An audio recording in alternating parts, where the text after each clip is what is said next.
And it's really about God. So when I serve unto the Lord. When I love as unto the Lord. When I encourage as unto the Lord. Amen. That, my friends, is growing up in God. Especially when things don't come our way. How do I handle myself?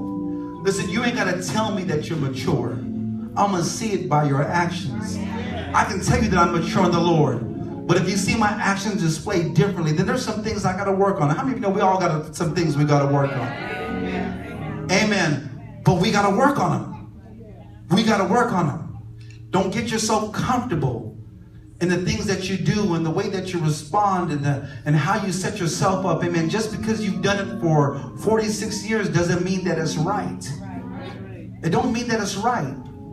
But how do I put myself before the Lord and say, Father, you want me to grow up in you? Because there's a higher anointing in my life. There's a higher purpose and calling in my life. And there's people that you want to bring my way. Amen. And there's people that you want me to minister to. There's people that you want me to encourage. But you got to trust me to be able to encourage them. Amen. That when I don't have an emotional fit, amen, that all these new people that you brought to me, all of a sudden, they're looking at me and saying, well, that's what a Christian's about? But grow me, Father.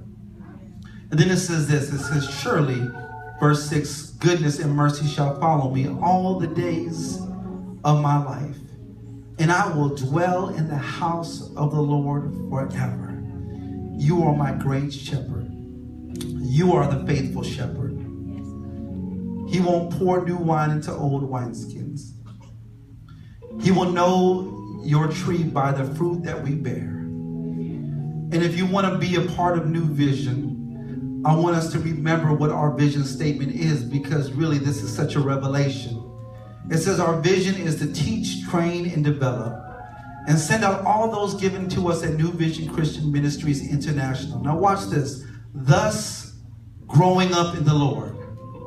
Thus growing up in the Lord. If you've done the same thing forever and ever and got the same results, it's time that you change some things. Amen. And I always say this. Everybody wants to change the whole world, but nobody wants to change themselves. I can point out everything that's wrong with you all, but do I have the strength to look at myself and say, Father, examine me. What is it that I have to change in my life? See, that's the hardest thing to do, is when we got to look at ourselves and be able to say, Father, Lord, you deal with me because you have greater things for me. Thus growing up in the Lord, walking in the fullness of his word.